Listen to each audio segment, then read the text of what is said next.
Tu t'es déjà demandé pourquoi certaines personnes semblent attirer naturellement ce qu'elles désirent? Des opportunités, des relations, des situations favorables, alors que d'autres ont l'impression de forcer encore et encore sans jamais y arriver? La vérité, c'est que ce n'est ni de la chance, ni un don particulier, et encore moins de la pensée magique. Ce que tu obtiens dans ta vie dépend surtout de ce que tu dégages intérieurement, souvent sans même t'en rendre compte.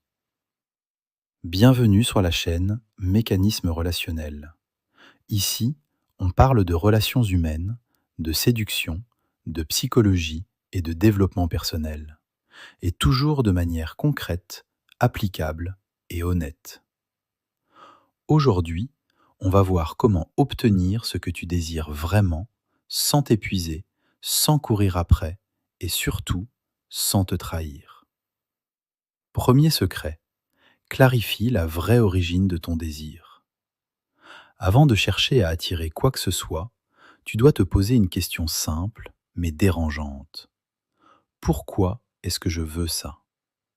Beaucoup de désirs ne viennent pas du cœur, mais de la peur. Peur d'être seul, peur de ne pas être assez, peur de rater sa vie. Exemple très courant. Quelqu'un veut absolument être en couple. Mais quand tu creuses, ce qu'il veut vraiment, ce n'est pas partager quelque chose, c'est ne plus se sentir rejeté. Et ça change tout. Quand ton désir est guidé par un manque, tu attires des situations instables, déséquilibrées, parfois même toxiques. Pose-toi cette question, sincèrement. Qu'est-ce qui me fait vibrer indépendamment du regard des autres? Deuxième secret, reprendre la responsabilité totale. À partir du moment où tu veux vraiment quelque chose, tu dois accepter une chose essentielle. Tu es responsable de ta trajectoire. Pas responsable de ce que tu as vécu, mais responsable de ce que tu fais aujourd'hui. Chaque message que tu envoies, chaque décision que tu repousses, chaque limite que tu poses ou pas. Tant que tu te racontes que les autres, le contexte, le passé ou la malchance sont responsables, tu abandonnes ton pouvoir. Et sans pouvoir intérieur, il n'y a rien à attirer. Troisième secret, distingue l'objectif du besoin réel. C'est probablement l'erreur la plus fréquente.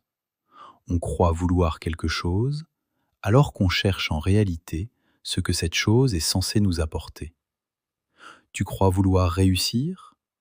Peut-être que tu veux surtout te sentir légitime.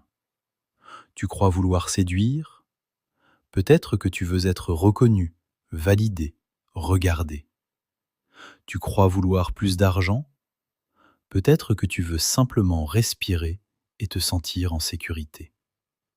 Quand tu confonds l'objectif avec le besoin, tu poursuis parfois la mauvaise cible. Pose-toi cette question. Si j'obtiens ce que je désire, qu'est-ce que ça change vraiment en moi?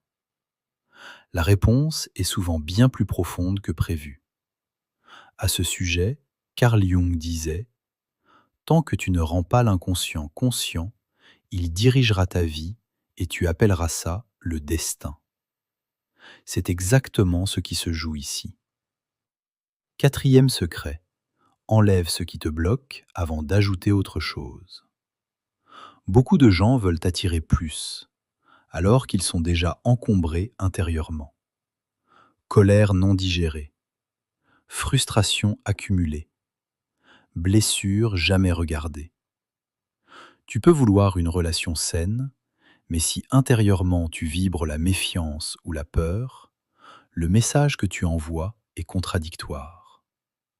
C'est pour ça que l'introspection, le silence, la méditation ne sont pas des lubies spirituelles.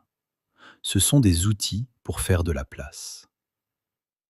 Cinquième secret, entraîne ton regard à voir ce qui va déjà bien. La gratitude n'est pas là pour te rendre passif. Elle sert à changer ton état intérieur.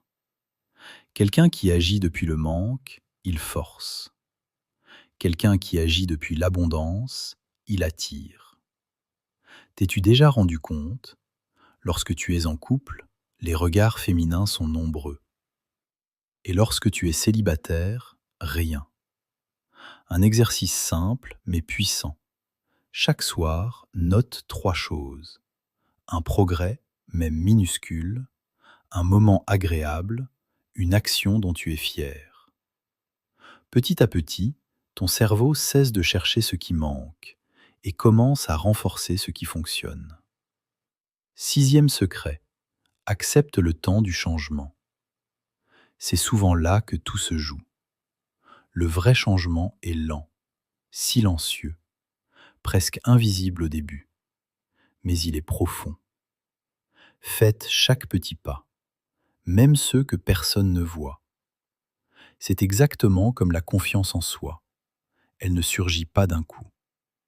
D'ailleurs, si ce sujet t'intéresse, je te recommande vraiment ma vidéo Comment avoir confiance en soi. Elle complète parfaitement ce que tu viens d'entendre.